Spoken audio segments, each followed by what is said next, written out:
Hello everybody, welcome to PlayStation Access. I am Ash, joined today by Sam Lake, Creative Director of Remedy Entertainment and of course co-director and writer of Alan Wake 2. Thank you so much for having me. Well, thank you for having me. Yeah, I'm so excited and I have loads of questions for you here about Alan Excellent. Wake 2. Yeah. Listed them down, so I thought it might be fun just to dive straight in and ask you, what made you return to Alan Wake 13 years after the original game? Was this story always part of the plan or were you like, right, it's time?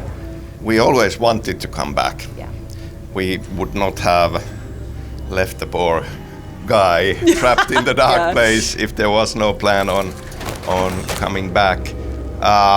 It just ended up being a very long and hard journey, as I feel kind of suits fiction coming true.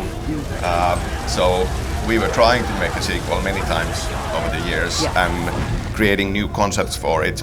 And now finally was the right time for it. Yeah, so it wasn't a plan to go for the 13 for spooky reasons? No, it wasn't. Yeah. Has it kind of been hard weaving two worlds together? Because Alan Wake 2 is the sequel, but it's also two stories as well with Saga and Alan.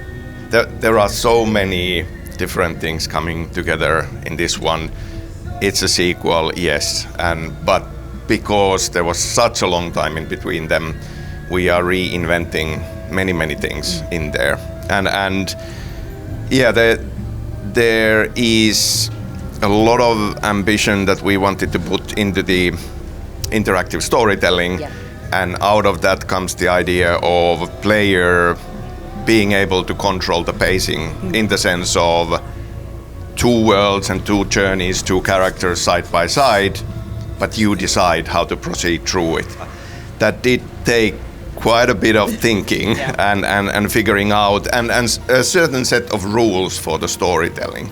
What we are not doing, as an example, what you would expect in a TV show, say, with two characters and two worlds, is that you lead the character into a terrible cliffhanger and then you switch and leave them hanging. We are not doing that between these two strands. Yes, there are twists and turns for both journeys on both sides, but then we have this more dreamlike way of doing callbacks and foreshadowing and echoes and twisted mirroring between the stories, but it sort of floats side by side so that we are not forcing you to switch. Yeah, because you have choice over whichever one you choose at each time, isn't it? Yes. Like every time you got to a place, you can be like, I feel like being Saga for a bit. So. Yeah, we start coming into this experience as Saga Anderson. And then after a bit, we introduce Alan Wake's side to this. After that, the player is free to proceed. And then close to the end, we bring it back together and say, if you have played through as Saga all the way to that point, then we take you back and now you follow with Wake, or vice versa. Or if you reach the end point, like with both, more or less at the same time, then we go to the final bit. Very nice. Are there any lessons you've learned from Control with coming to Alan Wake 2? Because that one felt very like juicy psychological horror, and this is taking a lot more of a darker route. So are there anything that's been drawn from there to this game? Quite a bit. Like, we could not have made this game without making Control first. I feel that Control is present, or the learnings from Control are present in many different aspects of this. It's the hub design of the world, so while it's a linear story, there is still a lot to explore, and the missions take place in the hubs, so you do return into the same hub and get to explore and find new elements in it. That's very much Control. I do think that this kind of art house horror style, having a lot of dreamlike elements and visions, and especially how we visualize it with stylization and strong color palette and things like that, very much taking learnings from Control and pushing it even further. Yeah, because they're like a connected universe, and then seeing those, like the phone calls you could have and the silhouettes appear in the background, seeing a little slice of that in the Alan Wake 2 gameplay, I was like, oh, it's just like the Federal Bureau of Control. Yeah, I mean, the use of stylized live action elements that we were doing in Control for hotline calls with Director Trench, that did feel like, well, we have something here, and how can we, like, learning how to kind of blend these in and layer them on top of the gameplay. We were taking those learnings and with visions, like when Saga is in her mind place profiling, the subject of the profiling appears as a blended video, and Wake in the Dark Place has similar things with his echo visions that give him ideas for the story, inspiration for the story. So live action's like a big part of Alan Wake 2, or a bigger part than it has been in previous titles from Remedy. How has it been kind of incorporating that a lot more into the story? Yeah, I love using live action, and we've used different mediums in the past, and certainly live action. Wanted to do more, like took what we did in Control, push it further, and yes, we are blending it in, but we are also doing full scenes. Different genres of it, like cheap commercials, like local small town TV commercials, but then, you know, polished late night talk show, and some horror film bits, and things that can't even talk about yet. but the fact that the whole Dark Place is this dreamed reality, really kind of felt like that suited to the idea of using live action. So we are shifting mediums, but it's very integrated into the experience in the sense that there is an in-game TV screen, say, as we have glimpsed with the talk show bit already in the trailer. And when you go and click on it, we do this kind of a transition into the screen, and then Alan Wake, who was standing looking at the screen, is suddenly in that bit and confused and looking around, and then you watch him experience this scene, and then we do another dreamlike transition at the end of it, and he finds himself kind of seamlessly back into the dark place he came from, and continues his journey. Yeah, well, you would be a bit weirded out just going into a TV screen and suddenly everything's changed around you. Are there any other mediums you've incorporated into the filming? So I know with Control you had kind of like the puppet show as well, which was like a bit of something different. Like, is there anything outside of live action and kind of video game developing that you've thrown in there? Well, we are using different mediums overall. Like in live action, yes, there are different genres of material and styles, but then this is an Alan Wake game, so there is definitely quite a bit of a novel he has written in there, pages of prose. We are doing quite a bit more with music than we have ever done before. So old gods of Well, we did see a glimpse of the talk show house band, and there was Old Gods of Asgard logo. Yeah. These guys looked younger though. Yeah. So with custom music, which we have done before with Old Gods of Asgard, for sure, we are doing more. Old Gods is definitely a part of it. We'll get to talk about that a bit later more, but that's only a part of it. Yeah. And there are other elements, custom created songs for this game. Oh, that's exciting. That's very exciting. Another ashtray maze moment. Maybe. I'm sure I'll look down the lens for that one, perhaps. It is hard to top that, though. Yeah, it was very good. But I'm looking forward to seeing what the musical elements will be this time. For you personally, you're not new to doing cameos, because we've seen your face before. But what was it like working in Alan Wake 2 as a fully embodied character? Because you mentioned before the interview that you did all the motion capture for it as well. Yeah, it's been a treat. I've had a lot of fun with it, and it felt like, an honor really to act with these really, really talented actors that we have in our cast. And also a learning process, I felt. Sure, I've done small bits and pieces, and going all the way back to being the model of Max Payne. That was just posing, really, in photos and photo shoots.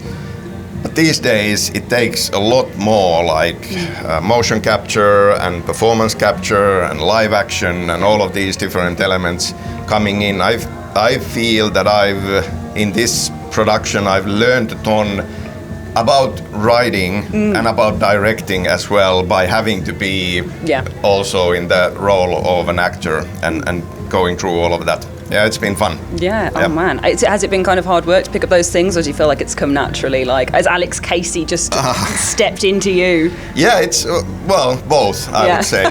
Depends on the scene. Yeah. Is it a bit weird that kind of the Alan Wake story is about him struggling with this double, and then you've got like one in the game as well? Well, yes, but that's also very much intentional.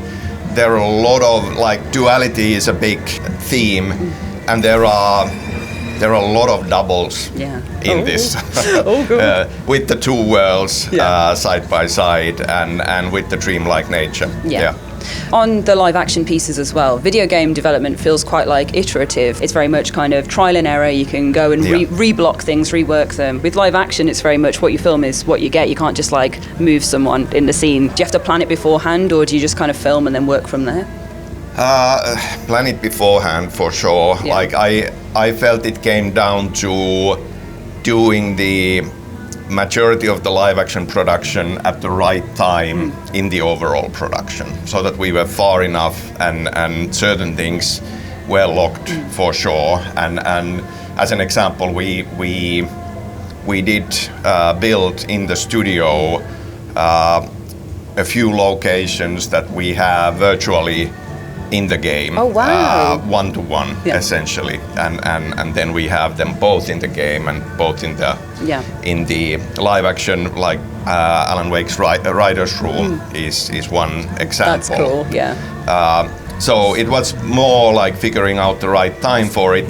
Have to say that kind of with the iterative nature, with the huge amount of complexity in making this kind of a video game, that certain kind of like chaos that inevitably is present there. Doing this kind of a live action production, that's more or less we have a film's worth of live action content overall inside the game. Yeah.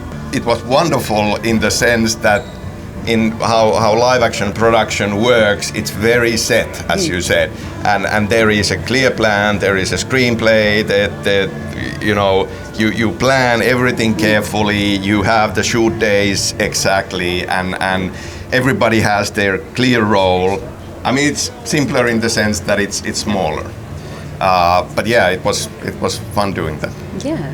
I would be remiss not to ask you the horror influences for Alan Wake 2 as well. You had a Q&A at the Alan Wake 2 event, and I remember you reeling off loads of great influences. So please, again, tell us more. Yeah, I mean, we are fans of many kinds of pop culture and always get excited and draw inspiration from a lot of different things. In this, there is a lot of kind of like them building up, maybe through the years. Yeah. Certainly, David Lynch's works are still an inspiration. It was fun that he got to do his return to Twin Peaks in between as well, and really loved that his works in general, because there is the FBI element in this. Serial killer stories like Seven, Silence of the Lambs, Hannibal, all of them just kind of have these have these horror kind of horror side to them. True Detective, especially the first season, being a part of it. Folk horror is one thing, like Midsommar, Witch even, Hereditary, certainly there. Like anything that has this kind of a dreamy quality or unreliable narrator aspect, like Memento or Fight Club or Inception, certainly a part of it. Yeah, there is a ton. Yeah, the kind of holy trinity of like Witch, Hereditary, Midsummer. Are you feeling that that's kind of speaking to an A24 horror game kind of influence? Yeah, I mean, they do wonderful films and visually this kind of an art house stylized feel to them. This idea that it's not so much your jump scary horror experience, but rather just this kind of dread that comes on, and atmosphere that keeps building and building, and it's disturbing, and you are starting to squirm, and atmosphere in Remedy games has always been an important part for us, and this time around definitely on these stylized visuals and all. Going further with it. Yeah. Perfect. I think I'm gonna have to finish up now with one last question, which is, you are known for like the Max Payne face when you were the cameo in not even the cameo, the full face of Max Payne. So for your role in Alan Wake 2, is there a face that you want to come away with for this one? Is there a new one for it? Yeah, I don't know. Like maybe it's just me being set in my ways, and Alex Casey very much drawing from same set of inspirations that I was drawing from, and what I love, like noir and hard-boiled fiction and all. So yeah, I mean, it's that's what I keep doing. You're like, it's my face. Yeah, it's my face. Yes. So I'm gonna try and. I can't do it. I'm going to leave that to you. Well, thank you so much for a wonderful interview. Sam Lake. Alan Wake 2 is out on the 27th of October on PS5, so be sure to check it out. Come back for more Alan Wake 2 coverage, and we'll see you again very soon. Thanks for watching. Thank you.